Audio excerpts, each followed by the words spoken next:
This is Fam Electric Ghost. We're live on the air with Pamela Cass for the first time. Welcome to the Fam Electric Ghost podcast. How are you doing today? I am fantastic. Thanks for having me. Well, we love to talk to people from around the world, and we are a live podcast. So this is live on our LinkedIn, YouTube, and Kick channels. So again, welcome to the podcast. How you doing? I am fantastic. We do have something new. We're doing a QR code, and the QR code links to your PamelaCast.com. So if people want to follow along, look at your website. They can take your phone, your smartphone, or your tablet and scan that. And you'll go right to PamelaCast.com, and we can talk more about like what's on that webpage. But we're going to talk a little bit today about our topic, which we're going to talk about rising from burnout, reclaiming your energy and purpose. Mm-hmm. So you are the author of the book, The Quiet Gift. And maybe you want to talk a little bit about your background before we get into your book. Yeah, absolutely. So background, I was diagnosed with dyslexia at the age of 7, which kind of created the path that I have lived for many years. And I was in real estate, still am in real estate, do real estate sales, kind of like a side job right now. But I also have a podcast, which is very much was prompted by my dyslexia. It's called Reignite Resilience. And that podcast, we interview people all over the world that have gone through adversities. And I have been in leadership for as long as I can remember. I am an author, as you mentioned, and I am a professional coach. So I coach people all over the world, business coaches, usually owners of businesses. And I also am a speaker. And so I'll do strategic planning for companies, business planning for companies, and then keynotes for people as well. So kind of have multiple hats, and I love them all. Yeah, it's good to have multiple hats. I think a lot of people will say, they're one thing, but they a lot of times like that accountant might be playing in a rock band at night, Yes. Yes. They might, somebody might actually go and do, one act plays in their local theater, because that's what they wanted to do, but they do something else. So people kind of have an identity and maybe it's tied to their job. Yeah. But they have a lot of, especially today, like Absolutely. after COVID, people have a lot of things they've decided to kind of dive into themselves and say, hey, what do I really want to do? Yeah, absolutely. Absolutely. So, like having dyslexia, I'm a type 2 diabetic, so I know about having like an ongoing condition that you have to manage. Yes. So how did that kind of drive you in your like development in terms of like realizing, did that set you apart from other people and you had to understand that? I think sometimes when you have a condition, it kind of like, you have to take insulin. That, people had to understand, like, hey, maybe I can't have all the sugar that these other kids are having. Yeah. It was interesting. So I'm going to age myself here. So I was diagnosed when I was 7, and that was in the 70s. And they knew about dyslexia. They could test for dyslexia. But they didn't really know how to work with kids that had dyslexia. And so I was tested in Boston, big city, but we lived about 20 miles outside of Boston in a very rural town. We had no fast food restaurants, no malls, and we still did town hall meetings. And so when I went back to school with this new diagnosis, basically all that meant was they would pull me out of my classroom away from my peers. And so I wasn't growing up with these other kids. And so when I would come back into the classroom, because they would pull me out, there was a lot of shame connected to it. So I felt like, oh my gosh, they're all talking about me. Like, why does she get a leave during, the spelling test and when we do reading? And why does she not have to do it? And so there were many years of feeling very invisible or wanting to be invisible because I didn't want people to notice that I was different. And so it kind of, created this belief that I had to work harder than anybody else because I didn't want to be known as special. I didn't want to have to, do special classes. I just wanted to be like everybody else. And so what happened was it caused me to work harder than anyone else to do anything because Mhm. my brain's just wired differently. And that led to the burnout that I ended up when I was the vice president of a company. And I was working about 7 days a week, and I was probably working 60 hours a week as well. And I just hit this wall. And it wasn't until I started writing this book, The Quiet Gift, that I did research, and it said that people with dyslexia, not only are they very resilient because they, like you, we have to make adjustments all the time to do what other people get to do and not even think about it.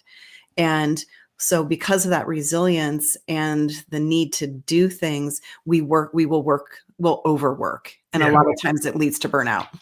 I find that when I would talk to creative people, it's like the same thing because Yes. a lot of creative people are neurodivergent. Yes. What I found when I talk to authors and musicians and Yeah. painters is like the reason they can focus Hmm. is because sometimes they have that thing that otherizes them, Yeah. right? The thing that like people in class is like, why is Johnny so different, right? Why? Hmm. Because they can they can focus, and Yes. sometimes they can overdo it. Like I've run to a lot of musicians, they'll overdo it. Like they'll Yes. spend like Hmm. 100, all this time on one take, like Yeah. on one piece of music, do it 100 times, Yes. like the perfection trap. Yes. To the point where like you're messing up your hands. Like you got to do a show, Hmm. and you spend 10 hours in the studio before the show. Hmm. Now you're like you burnt your hands out. Like how are you supposed to do the show? Yes. Yeah, and it is. It's that trap that we fall into. And one of the chapters in my book, it starts out with, if you had asked me back then what I wanted more than anything, I wouldn't have said love. I would have said perfection. And Mhm. so I had this belief that I had to do all of this extra stuff because I had to be perfect so that I would be the same as everybody else. And 1 in 5 people have dyslexia. And a lot of people have never been diagnosed with it. I guess there's a correlation. If you've been diagnosed with ADHD, 50% of people with ADHD actually have dyslexia and they've never been diagnosed with it. So if you are a leader, if you are a parent, if you are a teacher, chances are there are children or people that are working with you that have some sort of, like you said, some sort of neurodivergence, whether it's autism or dyslexia or whatever that is. The reason for the name of the book is The Quiet Gift, because I've learned that dyslexia has actually become my gift. And once you understand what your gift is, and you can lean into that and then take all the other stuff off that you're not good at, Yeah. then it's amazing what can happen. Yeah, like a lot of times, like with the neurodivergence, is like it allows you to focus, to like gives you a permission structure that allows you to kind of Yeah. become you, like Mhm. self-actualize. That a lot of Mhm. times, uh, a lot of people they don't feel they have a permission structure Mhm. to go into the arts. They think, oh, I got to be Beethoven. Well, Yes. I got to be, I got to be like, like some great author. Mhm. I can't, or Orson Welles if you're going to be like a film director. Like if I Yeah. can't be Orson Welles, I can't do it. Yeah. So the idea of like the perfection trap, as I work as a producer, I try to tell people is like happy accidents and imperfection in art is Mhm. kind of the point. Yeah. Like your imperfections or your little quirks is what Yeah. makes the piece, right? And Yeah. it makes you different. Like Yes. Taylor Swift already exists. Mhm. Trying to clone her, well, she's already doing it. Like you need to kind of go into you. Yeah. And that is what you're gonna be able to sell, what you're gonna be able to Mhm. show is how you uniquely, are inspired and how the music relates to you or whatever you do. And Mhm. when that you can take that as like that's your key. Yeah. That's your success factor. Yeah, absolutely. And it's really what I have learned over the years. It's we're running our lives or living our lives in our head bubble where we have all that chatter telling us, oh, I have to be perfect. I have to be better. I need to be like this person. And when we're operating from up there, it's not authentic. It's Yeah, very much scripted. it's forced. Yeah. And so if you can learn to drop into what I call my core, you call it womb space, Dantian, whatever you want to call it, when you can drop down there and just authentically be who you are, that's when your gifts show. And that's where the beauty is. And what happens is when you speak from there or act from there or play music from there, you can instantly get a connection with somebody. When they're from up here, it's hard to connect with them because you just can't relate. It just doesn't feel authentic. Yeah, it seems like it's like the logic brain versus Yes. the artistic brain. Like, Hmm. it's like when you go into a flow state, if I'm, like, playing Yeah. jazz and I go into a flow state and doing fusion, it's Hmm. not about, like, classical music or Chopin being every note has to hit it. It's Hmm. like it's like I have a choice. It's like a palette. I don't have to be exact. Yeah. I can kinda go into feelings. Yeah. And, you deal with authors that say, "Yeah, I had an outline, but I kinda went with this I got a download, and I Yes. went with the download. I had this idea, but the download was better than the idea, so I went with that." Yeah. Yeah. And the funny thing is it takes less energy. When you're up here, you're just overthinking it and it's exhausting. But when you're just from your authentic, when you're in that flow state, it feels like you could do that forever. Yeah. And that's what's so cool about, being from that authentic, that flow space place rather than being from your head. But we are so trained to just be up in our head Well, all the the thing time. is, like, everybody talks about they want out-of-the-box thinkers, Yes. right? And then they go proceed and put them in the cubicle. Yes. Yes. And I'm like Yeah. it's like I've been working from home for years before even the pandemic, because I made a decision Mhm. that I needed to be able to do, like, my left brain, right brain things. Mhm. And if I was, like, stuck in the Uber and I was on the plane, I was getting burned out, going in to the office, I Mhm. I say, "Hey, I can do it without those constraints, right? Mhm. I can actually do it remotely." And it gave me some freedom that Yeah. I didn't have to fit into, like, the bureaucracy. Mhm. And a lot of times people one's like, "Well, how come I can't get this out of the box thing?" Well, you want some guy who's gonna sit in the cube, Yeah. but they're probably not gonna come up with that. Mm-mm. They're not gonna come up with that. Yeah. So Yeah. it's like and then you wonder why they don't. It's like, "Oh, the performance review, they're not hitting it." It's like, well, the person that will hit it is somebody you actually won't hire. Yeah. Absolutely, absolutely, and I mean, like speaking of that, it's like you think about leaders. I mean, if they would tap in to the gifts of the team, knowing that you probably have somebody on your team or more people on your team that have some sort of neurodivergence, what are their gifts? And can you tap into those gifts? Because if you could have a team that was built with all different kinds, people that don't have neurodivergence, but then people that do, and you can tap into the creative genius of the people with those neurodivergent.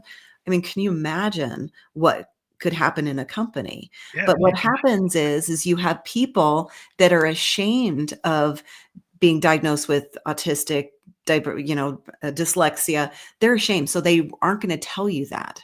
yeah, well, And they won't reveal themselves. yeah, they don't wanna be treated different because there's a stigma. So if we could shift that mindset and people could think of it as like, "No, this is my gift. Like, you give me a problem, I'm gonna think outside the box, and I'm gonna give you 15 different solutions, and I can be so creative, but don't give me, like, a novel that I've gotta read and analyze because, for a dyslexic, unless it's gonna be on Audible, it's gonna be It's not gonna terrible. work. Yeah, but the It's not thing gonna is, work." like, 'cause the problem is we have these, like, patterns. Like, I was a sociology major, you want everybody to follow, like Yes. like a lot of our educational system was built on an agrarian system. It's Yes. based on, like, a factory industrial system. You're Yes. gonna send somebody to the Henry Ford plant, right? Yes. But, like, if you want the critical thinker, Mhm. right, they they don't have to they're not the person gonna push the button on the assembly line and hit that button all the time, Yeah. or do Yeah. that one thing. They're Yeah. gonna go and say, "Well, why should we do that? Mhm. Shouldn't we do it like this?" They'll question it and say, "Hey, I have a better way." But Mhm. you don't actually want the person that's gonna come up and say, "Oh, it's gonna slow my assembly line down," if they point out there could be a better way or a Yeah. different way. And Yeah. so you get lost in this like, "Oh, we want a lot of sameness." Yes. Maybe we wanna be able maybe it's not the best product, but Mhm. it's what we can do. Yes. Yeah. It's like, "Why can't we do better?" Yeah. Yeah. Absolutely. Yeah, Yeah. it's always fun, when you start to challenge Yes. things. You challenge yourself. It's like Mhm. that Victorian term, like the looking glass self. Mhm. A lot of people are scared of that. They're Absolutely. scared to go deep and, like, look at, "Why do I do this? What is my filter?" Mhm. Why did I hear that? Like, go back and say, what did I say? So you're in a conversation with somebody and somebody asks, well, what did I say? And then when you actually tell them what you thought they said, Mhm. it doesn't actually match what they said. So it's like Yeah. people are so into their filters, they're so into their Yeah. bad loops Mhm. that we don't make a lot of progress. We keep on doing the same things over and over. Yeah, yeah. I know that, like, during the pandemic, when we went all virtual for kids in school, I did have a child in school at the time, and that was a struggle because, like you said, it was one way of doing it, and you just are making the assumption that the kids can all do it one way, when there's really 3 modalities for learning: kinesthetic, audio, visual. And if you have a child that's not a visual learner, like just watching the screen, but they're more kinesthetic, then you are going to alienate that child, and they are not going to learn. And I found that my son really struggled with that because he's way more of a kinesthetic. I've found over the years with dyslexia, I'm all three. So I need all three. So I Mhm. will listen to an audiobook, have the physical book in front of me, and be writing notes as I'm listening to the book and looking at the book. And so we're all uniquely different. And if a leader can tap into that, you're going to unleash some pretty amazing things. Yeah, kind of not everybody learns the same way, like you're saying, and people don't. So a lot of times everybody, oh, it's all STEM now, Yes. and then it's like, well, what about the arts? Yeah. So to me, it's like a balanced person. You kind of, to me, art is like everything. It's like it's Mhm. what inspires me to do what I do, and even in the tech, there's Mhm. art in the science. There's art, science, and art. It's kind of both. Yes. And there's that's you look at Da Vinci. It was like it's engineering and art. Mhm. That's what it is. It's just like kind of the idea of that kind of you're in that world where you can mix it, but now we get Mhm. people so like, oh, it's only this or that. Mhm. Yeah. What about the grays? What about the colors? Yeah. Exactly. Exactly. It's so like when you wrote your book, Mhm. I guess it blends fiction with reflection. How Yeah. did you come up with like that balance of fiction and Well, it's kind of funny because as we're talking about this, when it's my business partner and I have the podcast together, and we're like, we need to write a book on resilience. And so originally we were writing it almost like a manual. And so we were going to have, like, each chapter was, a different part of, adversity, whether it was, loss, love, relationship, blah, blah, blah. And so we wrote about 64 pages of it, and we were using some clips from guests that we had had on our podcast. And I got to, like, page 64, and I'm like, I hate this. I don't like it. I don't want to write this anymore. And so one of my coaching clients sent me a book in the mail. And I am an audiobook because I have dyslexia, so it takes me a long time to read. And it wasn't on Audible, but it was a short book. So I'm like, oh, okay, fine. I'm going to read it because I know he's going to ask me about it. And so I started reading the book, and I finished it because it was a smaller book. And I called my business partner, Natalie, and she was about to leave out of town for 3 weeks for vacation. And I said, do you mind if we throw what we wrote so far away, and we change how we write our book, and we write it as a story, and we do a series of books, because the book he sent me was part of a series, and each book has a different, basically, topic of adversity. Mhm. And she goes, well, I don't know how to do that. And I'm like, well, you're going on vacation. I was like, come pick up this book that I just read it on your trip, let me take a stab at it while you're gone.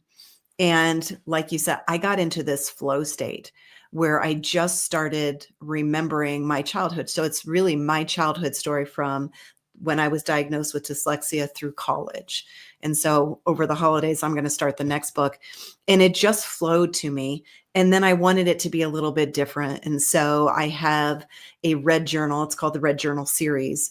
I have a red journal that shows, it's given to me at the beginning of the book by somebody. And this person could be whoever you want it to be. It could be God. It could be your spirit guide. It could be that inner voice. It could be whoever. But this person shows up, gives the main character this journal, and it disappears throughout the book, and then it reappears. And when it reappears, it's always when she's going through a struggle, and it has a journal prompt in the book already written for her. And so I wanted that little bit of a difference in it. So it wasn't just my story. It's like the name of the character's not my name. None of the characters' names are the same as my family name, but it's my story. And so writing it was easy because it was just remembering my childhood.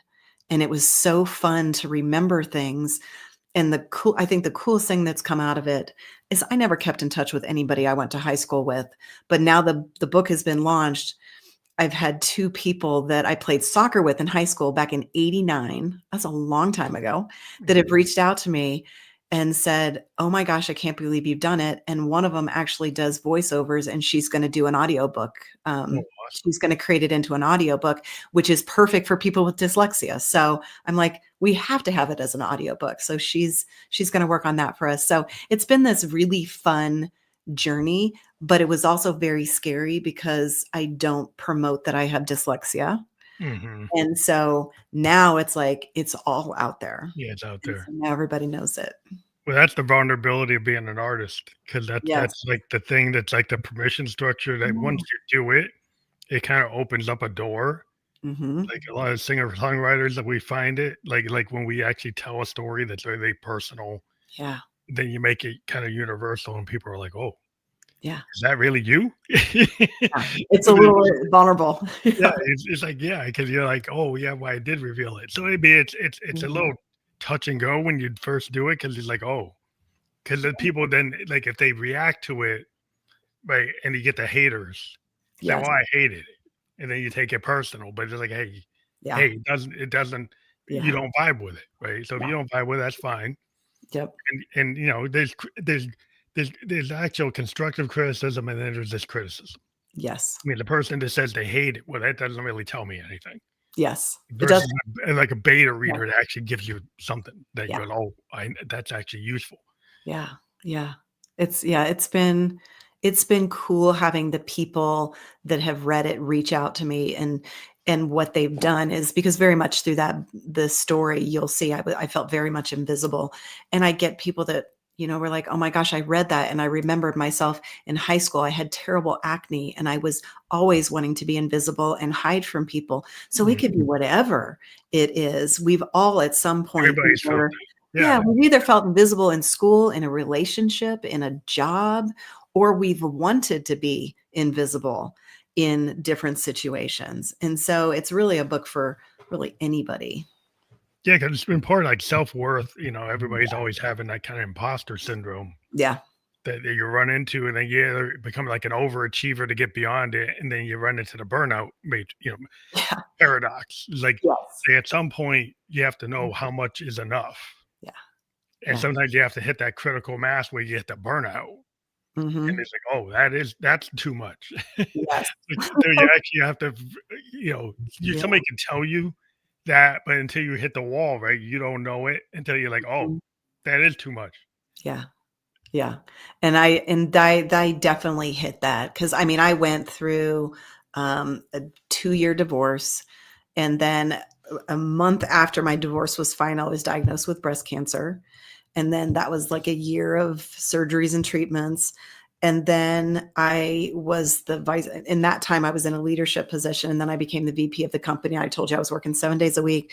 And I Mhm. went to a dentist appointment one day after work, 6 o'clock in the evening. And our dentist takes our blood pressure, which it's like a newer thing. And I was like, oh, that's kind of weird. And so she puts blood pressure cuff on and it beeps. And she's like, oh, 158 over 104. She goes, that's a little high. She goes, I think maybe the battery's going out on this. So let me get a new one. She goes and gets a new cuff and puts it on, and same number. And she's like, gosh, is your blood pressure always this high? And I said, well, I am at the dentist, so it's probably related to being here. Anxiety, yeah. Nobody likes to be here. But I left that and I called my doctor, and she goes, let's get you in. And so sure enough, I had high blood pressure. I had always had blood pressure my entire life, but I was running so hard and Yeah, pushing fast it. Yeah. that I just hit this wall. And in that moment, I was like, I survived cancer. There's no way I'm going to die of a heart attack or a stroke for a job. Yeah. And so I literally called my boss within 2 weeks and I quit. And I had no idea what the heck I was going to do and and I was a single mom, how I was going to support myself. That's How hard. is it going to get benefits? I'm like, I have no idea what I'm going to do. And it was scary as heck. But man, when you're a single parent, you figure it out.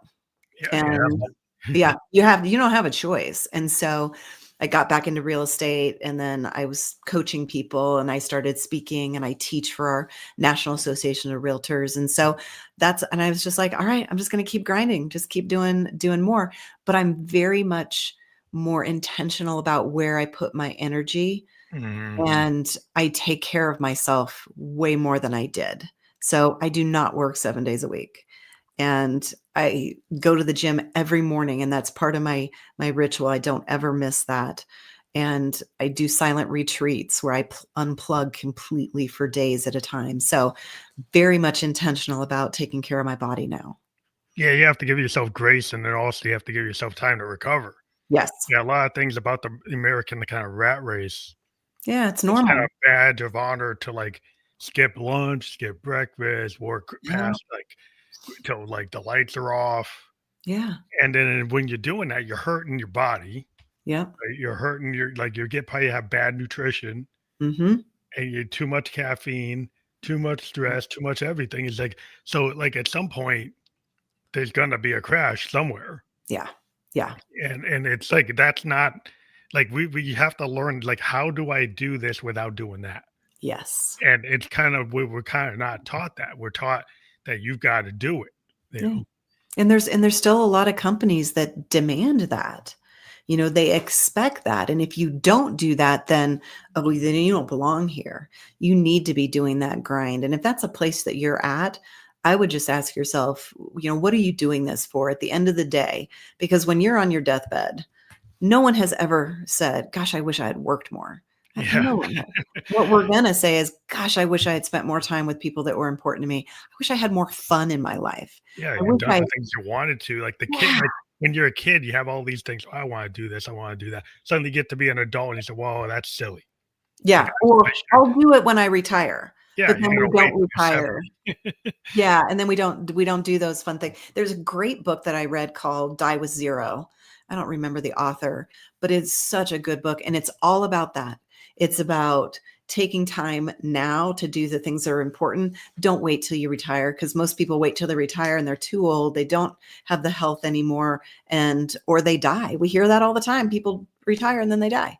And so they never got to do You what they never get wanted to to do do. it. Yeah, I mean, it's like that's always a sad story because my family, my grandpa and dad, my pop, they never really got to retirement, right? Yeah. They both died before they really got to Yeah. do anything, and they always said, "Well, I'm retired, I'm gonna do it."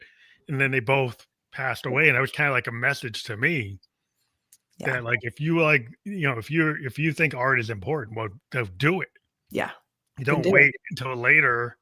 So I've always tried to integrate it in my life and kinda you have to create, like, I guess, boundaries. Yes. And this is where I think the kind of corporate structure kind of like, it's like, well, no, you got to give 110% to the company.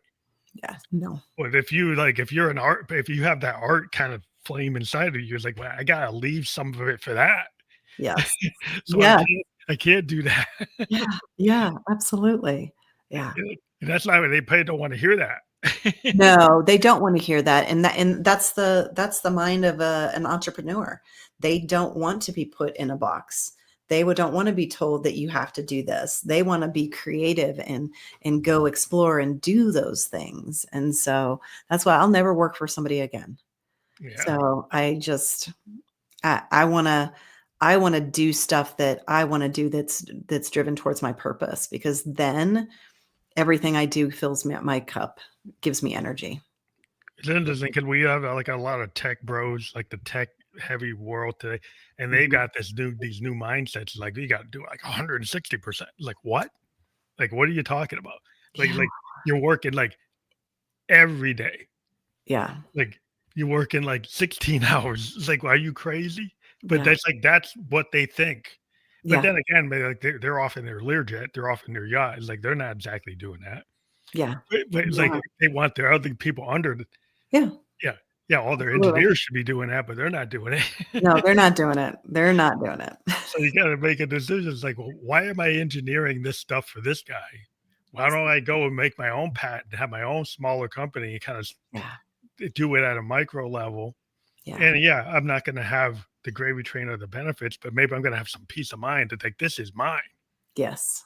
Yeah. And that's where the mindset today is like, hey, Yeah. with some of these tools, I could actually, I don't have to be part of that big organization. I can actually go off and do something on my own. Yeah. Which is exciting. Yeah, that I think that's like that's the big thing because people are like, oh, what happened to all these?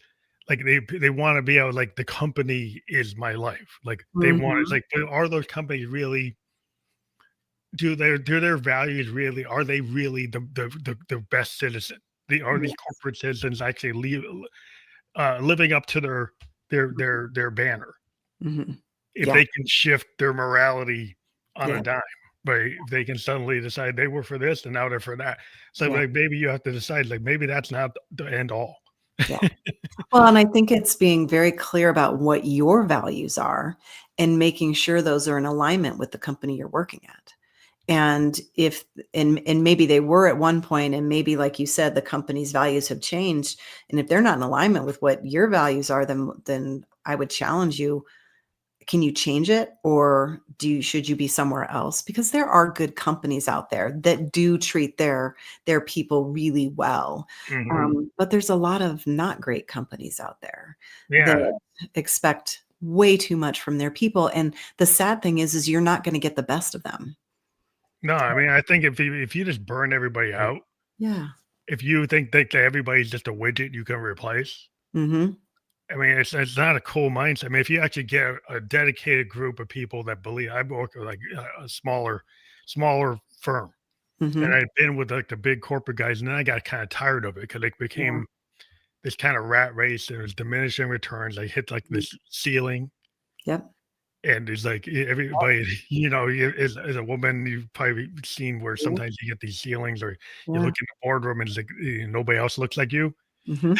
Mhm. Yep. Yep. Nobody has the same mindset Yeah. or the same opinions as you. And it's like, and then Yeah. when you try to put something up the flagpole, it's like, no, Yeah. that's not it. And Yep. you're like, okay, well, how many times have I got to run that up the flagpole? And they tell me that's Yeah. not it. It's like, okay, Yeah. maybe I need to go where it's gonna be it. Mhm. Absolutely, absolutely.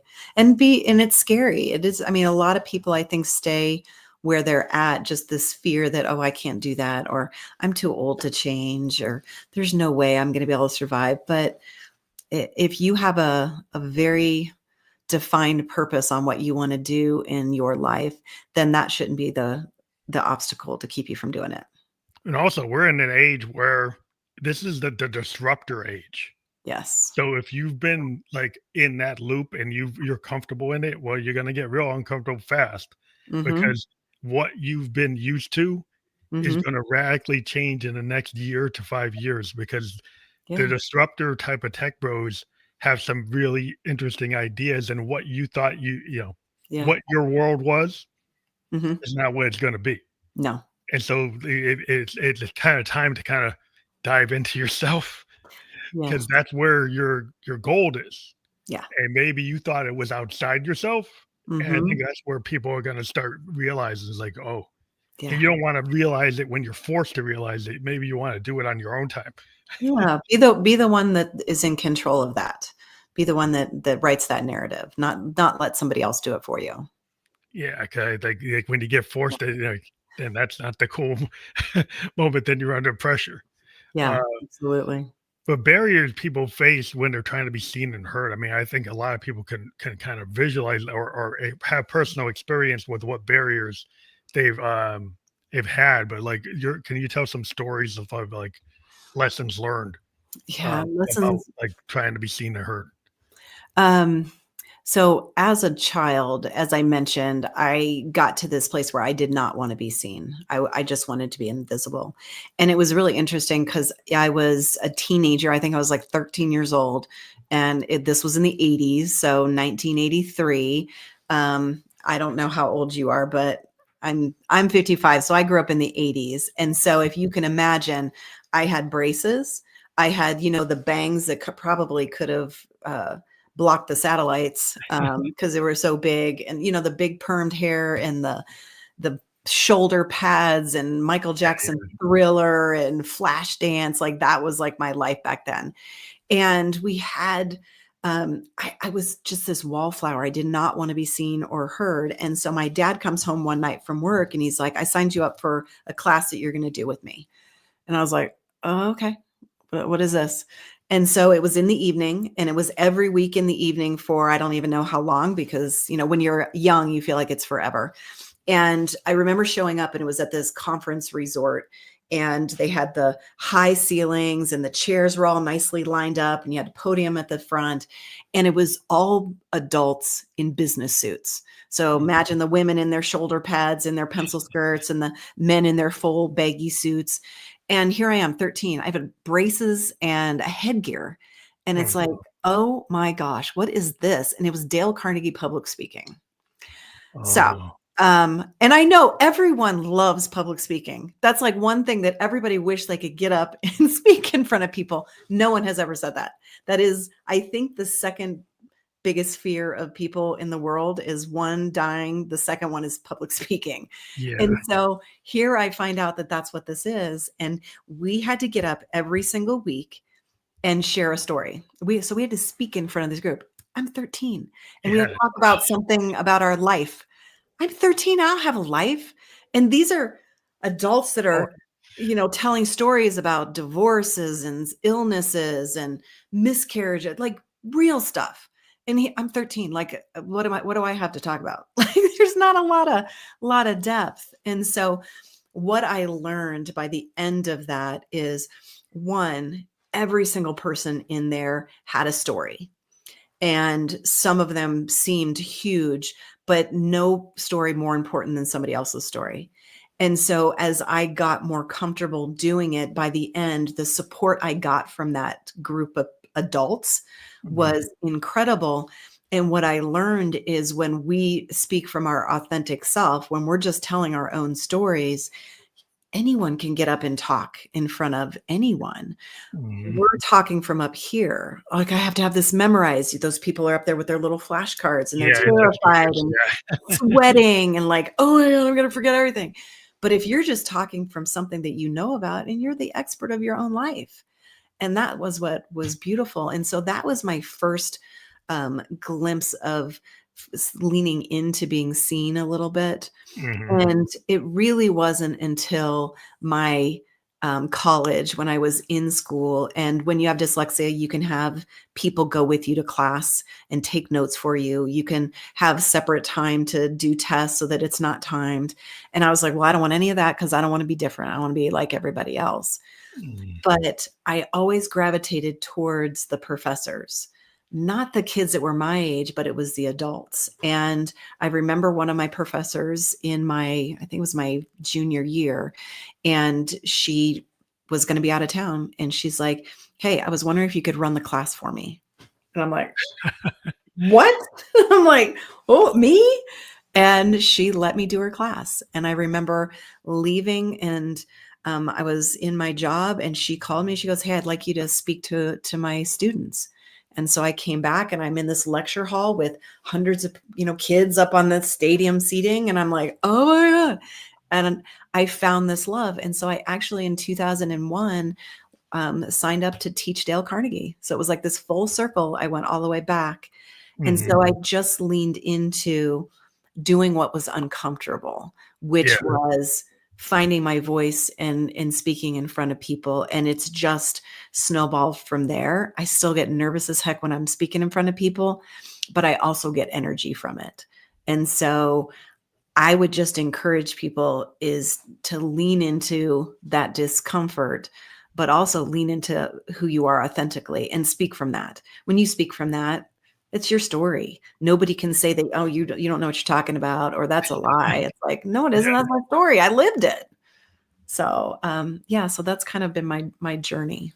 That's interesting, because that's like a common thread with like creators, like creative people. They learn how to like dive into themselves and then tell those stories. Yes. And that's why people say, wow, that's so authentic. That's so vulnerable. Yeah.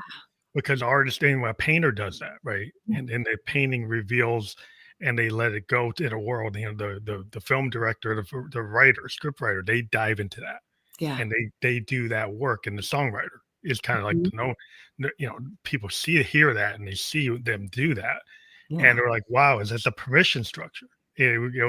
Allows you to say, hey, I could do that. I Mhm. remember being a kid, it's like when the punk movement happened, because I'm a Oh, yeah. child of the 70s. I'm Okay. 58, and well, I love progressive rock and I love blues and everything, but I was really impressed with like Lou Reed Yeah. and how he took poetry Mhm. with the Velvets in his own work, and he's like, I'm just going to be a spoken word kind of poet, Yeah. music, and I'm going to do it whether it's like perfect or not. Mhm. And it gave a whole generation of songwriters in the alternative kind of indie world, like indie rock, Yeah. alternative rock bands Yeah. like Pearl Jam and Nirvana. They kind of leaned into like, hey, Lou gave me the permission Yes. to do that. So Yes. they like inspire people to say, hey, I don't have to be a perfect pitched singer, right? Mm-mm. I actually just have to have some heart and some ideas and be able to tell a story. Yes. And that's I think that kind of goes through everything. Like you get out there Yeah. and you're doing what you're doing Mhm. with what you do is like that you learn how to tell that story. Yeah. And, whatever your audience is and what the subject matter is, but it's like we're all storytellers. Yeah. We all are storytellers. Absolutely. That's super cool. It's like, how do you get into podcasting? A funny story. So, I was at a conference and I ran into a longtime friend. I'm in Colorado. She's in Florida, and we were just having a conversation. And was sharing with me some very huge tragedy that she had gone through in her life.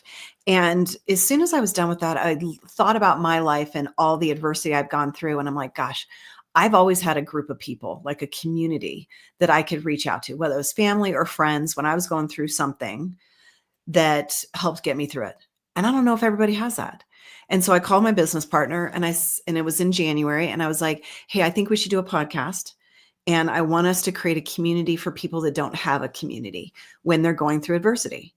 And I think you and I can just do it. It'll just be us talking about Mhm. different adversity." And so that's how it started. And it was funny. So this was in January. And of course, so I've got the dyslexia. So I'm like that creative person. She's like the behind the scenes. She just makes it all happen. So she's like, Mhm. we should totally do that. And so every year we go on a trip to Mexico for our Think Week where we do business planning on what we're going to do. And she goes, let's film it, or let's do our first recording down in Mexico in May when we go. And so this was January. So in May, we launched our first one. And we thought it was just going to be the two of us. But then we were like, oh, you know what? We should have such and such on, because we knew all these people that had gone through things. Oh, Now it's like we have people reaching out to us. I think we have about 200 people on our list that want to be on our podcast. And we have listeners on every continent. We've only been doing it for about 2.5 years, but now it's just a passion project. And because we're both coaches, it's very conversational. So it's like we're sitting around coffee table with somebody sharing these amazing stories. And it has been so rewarding and so much fun, just to learn people's stories. And it really helps you lean into this empathy that every single person walking on this earth has a story. And if you get a little bit curious and ask questions, it's really fun to find out what their stories are. And a lot of times you find this connection between you. There's some sort of similarity. And that's what's beautiful. And I think that a lot of what could cure the world and what's going on is if people just got a little more curious. yeah. I think people got to be more willing to not be so perfect, Yes. and to allow themselves to have conversations that are kind of, they feel authentic. Like if you see something that looks like an infomercial, Yeah. this is kind of why like a lot of podcasting is really, I think people find it refreshing Yeah. compared to like the normal media, Hmm. like the TV network type of media. Yeah. People are kind of like, oh, they don't want to see that. Like they rather get it from a podcast, or they rather get it from Mhm. like this a new media Yes. where it feels like this is more authentic. Somebody's not writing that. It's not a reality show that's telling me it's real, but there's actually a script. Mhm. Yep. Yep. People are kind of like they don't like that. They want to know that they're actually having that somebody's actually speaking like their passion. Yes. And Yeah. I think that's why people gravitate to this medium because we're Mm. allow people to have like long form discussions Yes. Yeah. when everything is so like into like TikTok, 15 Oh, yeah, the second, little 30-second little clips and Yeah. clip it up. And yeah, I do that to promote my podcast, Yeah. but my podcast is not a clipped up thing. Yeah. Yeah, it's those highlight reels, Yeah. and that's not what life is. Life is not a highlight reel. And Life where is young people are being shown like Yeah. all you can do is the highlight reel. Yeah. And I'm like, no, it's a little bit more than that. Just a little bit. Life is a little bit more than a highlight reel, for sure. Yeah. Yeah, because everybody wants to just show the perfection. Right? You get people Yes. saying, "Oh, well, like you got to be look like this. You got to have this kind Yeah. of." People are just, and the young people are getting like bullied Mhm. into thinking like there's only one way to be, or Yes. there's like it's in this kind of Mhm. I don't know. Like you have like this range of what Mhm. you can be, but you can't be out of range. Yeah. And then now you're the outcast because you're outside of that. Yeah. And I've always been kind of like, oh, I like to go with with the people, the otherized people. Like that's where Mhm. I'm living. Yeah. Yeah. Yeah. Love it. So, like, what one when you were doing your podcast, Mhm. was it hard to get into it, or like it was just immediately once you did it, it wasn't so because some people like they after a podcast like 10 episodes, if it doesn't really they Mhm. like drop it. Like the Yeah. podcast like failure rate's very high. People who Yeah. stick with it is not the common Yeah. thing. Yeah, well, it's just like real estate. So most realtors get out of real estate within the first 3 years. So we went into it knowing that most podcasts don't last more than 5 years. So if you can get past that 5-year mark, you're going to get it to stick. We're so passionate about the message that we absolutely love doing it. So I don't know that we would ever stop doing it. Mhm. It's been fun to watch the iteration over, the 2.5 years, because when we first started, we'd come up with a topic and then we'd do research and we'd have all our notes, and it did feel very scripted. As soon as we just were like, all right, let's let that go and let's just go into this just like curious people asking questions. That's when it just became more fun. And now it's like the highlight of my week when we've got our interviews with people, and just to get to know somebody new and get some spark of inspiration or learn something new from it. So yeah, so it's been absolutely amazing. It's probably one of the favorite things that I do. Yeah, I must say I love doing, podcasting is kind of this thing that I got into because it was interesting. Somebody came to me and they interviewed me about my music. Mhm. And then we ended up liking each other so much, this guy named Rock Tunes out of New York, that we ended up doing a show about music for like 6 months. Okay. And then after that, he said he couldn't do it anymore. And I said, well, I'm going to keep on doing it. Then I never stopped. I love it. So you're addicted to it. Yeah, and I didn't even know what it was. I mean, when he went to say, "Oh, I'm going to interview on a podcast," I say, "What's that?" "Oh, it's like a radio interview." And I was like, "Oh, okay." And then, then I just like dived into it and found all about it. But I That's just thought it was a cool place because I was like, always into college radio, Yeah. and Yeah. I was always into NPR and Mhm. listening to All Things Considered, and I Yeah. thought it was like, "Whoa, it's kind of like that." Yeah. Yeah. so Yeah, absolutely. So Yeah. let's keep on going that way. It's like I think it's Yeah. cool to have topics that you can talk about and Yeah. explore and open things up and find out what thing, hear from different people. It's like a master class to Yeah. me in the Yeah. human race, right? Every time you meet somebody new, Mhm. you get a different perspective, and it's like that's what we Yeah. need to hear. Yeah. And it makes the world not feel so big, because, before podcasting, before Zoom, before all of these platforms, you had your circle like in your town.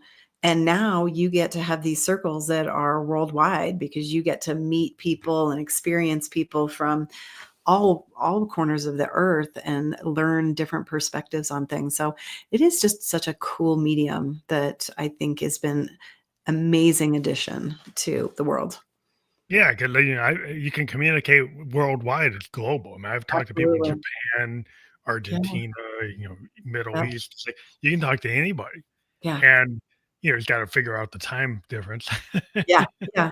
but, Yep. but it's like it's so cool that the technology has brought us together, even though we're on the screen. Mm-hmm. You can just talk to people, and I kind of got into the live aspect Mm-hmm. because it's kind of like jazz music. I'm like, Yeah. what if you could do it like that? Like, what if you could do it like a jazz performance? So that's been my kind of I've focused on Yeah. doing it live because I think it gives you a different vibe. Yes. And so that's where I've kind of stayed. I mean, Yeah. I I mean, think, initially I wasn't doing that, and then I've been doing it the last 5 years. But yeah, I love it. I think it's a great idea. so in terms of books, are you working on more books? Or was that your first book So with that the was writing that was show? the first one. We're going to do a series of them, and Okay. so I'll start. I'm actually, because it's called the Red Journal series, I'm going to create a journal that you can buy that will have, because the book has prompts throughout it, journal prompts, and so I'm Mhm. going to have an actual journal that you can get like as a companion, that Want it'll to go have the, with it? yeah, so that you can actually do some journal writing, because I've had some people reach out and said, gosh, I wish those journal prompts were in one space where I could use them and write them down. And so I'm working on that, and then I am going to start the next The book, next series. which will kind of pick up from after college, and I'm not sure how far it'll go, probably just through my marriage, and then I'll do it. Who knows how many books? It just depends on how long I live. Yeah, So, yeah, that's interesting. So you got this like project that like links to your life, yeah, and then it's cool that you're doing the audiobook too because like I yeah, find that like multimedia is real important, yes. and especially with reading today, uh, is not everybody's jam. It's like a lot of young people use audiobooks, Yeah, and and I a and lot of I professionals that have to travel use them too.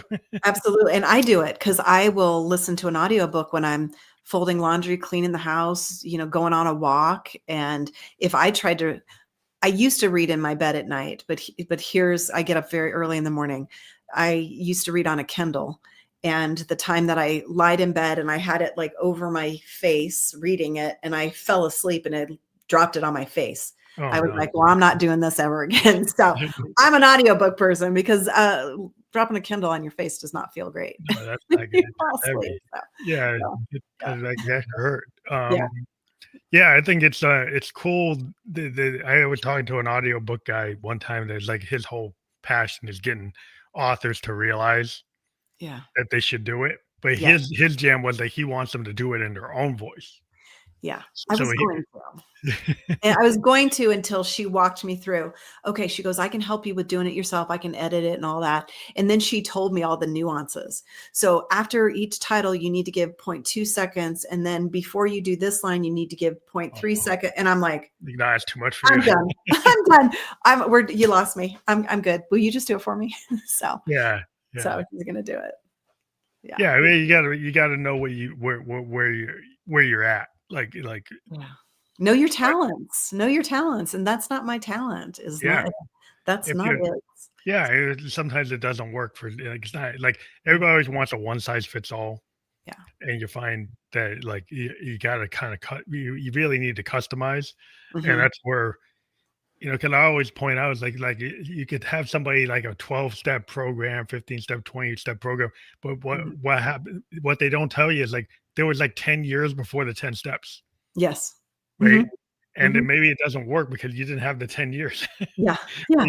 They didn't explain to you how you have to take what you've done Hmm. and weave it in, right? Yes. It's not isolated, like, so Hmm. you can't just say, "Well, it's, like, from here." No, Hmm. it's probably from there. Yeah. Yep.